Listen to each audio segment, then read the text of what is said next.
Oh well. Very, very odd start this morning. Sorry, a bit late. Usually works, didn't work today, and the solution was switch it off and on again. Now, the film that I'm going to refer to today, we go back to 1967.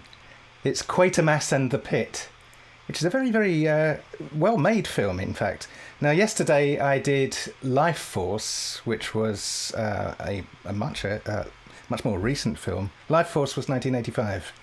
Quatermass and the Pit is 1967, and they have similarities in some way, but they also are quite different. Now, Quatermass and the Pit is a British science fiction film from Hammer Film Productions. You may know about Hammer Film Productions, and they were based in Wardour Street. And in fact, if you walk down Wardour Street now, you can still see Hammer House. It's in fact, a friend of mine used to work there. After art college, he went to work there as a designer. Quatermass and the Pit was based on an earlier television series, and it's the third Hammer Quatermass film. The others were also based on this earlier television series. The earlier television series obviously was in black and white. Now, the film was directed by Roy Ward Baker, and he had directed a significant amount of films and also a lot of British television series. So he already had a sense, a feel for how to do television and how to be compact and direct in that sense. And there's a bit of a televisual feel about Quatermass and the Pit, the film, as well. And I think that's to its benefit. The story is basically a central line tube station, a fictional central line tube station called Hobbs End, is being rebuilt for a tube line extension. And workers find a skeleton. A paleontologist reconstructs a model ape man from this skeleton and concludes that the remains are 5 million years old. Well, maybe that could work.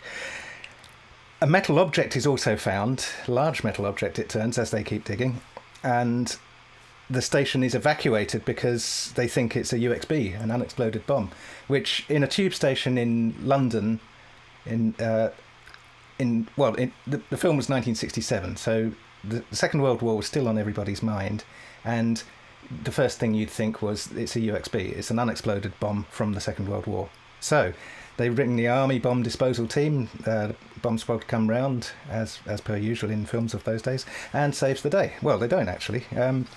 They still consider that by now large object to be a bomb, like a flying bomb, one of the V-bombs. They uncover more of it, but Professor Bernard Quatermass turns up, and he disagrees. Another skeleton is found inside the bomb. I say bomb. This dates the object, the whole object, what they thought was a bomb. It dates this to 5 million years also. Workmen are unable to penetrate the metal. A member of the bomb squad sees an apparition, a ghost of one of the ape men coming out of the walls, and it affects him badly from a mental point of view. Quatermass is now convinced that the ape men are and the containing ship come from Mars. A hole appears in the spaceship. They've been trying to drill a hole in the spaceship, but unsuccessfully. And then a hole just appears, and then it becomes larger. And insect-like creatures are inside, but they're not alive. Quatermass theorises that the creatures come from Mars as Mars was dying, and they couldn't survive on Earth, so they enhanced the intelligence of the local ape men that were around on Earth at the time. So they basically redesigned the native species on Earth a little bit to prolong their own lineage in some way that could survive on Earth. And then things get quite hairy. Powerful forces start to move things around. Parts of London get destroyed. Some portions of the population develop telekinetic powers and together try to destroy the other humans that don't have those powers. And this is part of the insect remove the foreign content of the hive type of motive. And Anyway, I won't go into the end of the film. The end of the film is quite climactic, and the end of the film has a lot in common with the end of Life Force, which I did yesterday, and Life Force 1985 film.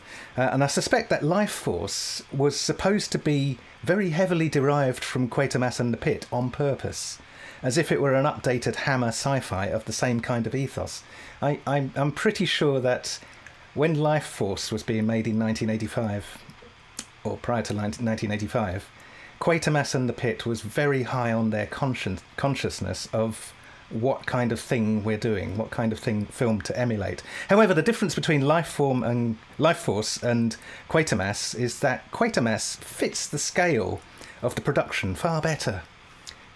It has a lot of television scale about it, as I said, and it doesn't exceed what can be done in television. The story doesn't stray too far to become too complex.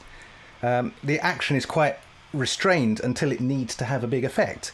And Life Force, on the other hand, had too much money, too much time, and tried to encompass the scope of almost every Hammer type of genre it could find, and also wishes, I think subliminally, wishes that it could compete with things like Star Wars or Close Encounters, but failing hilariously. Quatermass, however, earns respect for a credible production with a well-built story. Now, if you do see Life Force, which I recommend because it's so bad you've got to see it, I would also recommend watching Quatermass and the Pit in near temporal proximity, so one behind the other, maybe one within a few days of the other. Quatermass and the Pit, 1967. Thank you very much. I'll leave the chat open for a second or so you can all say goodbye, and I'm going off to put the kettle on. Thank you.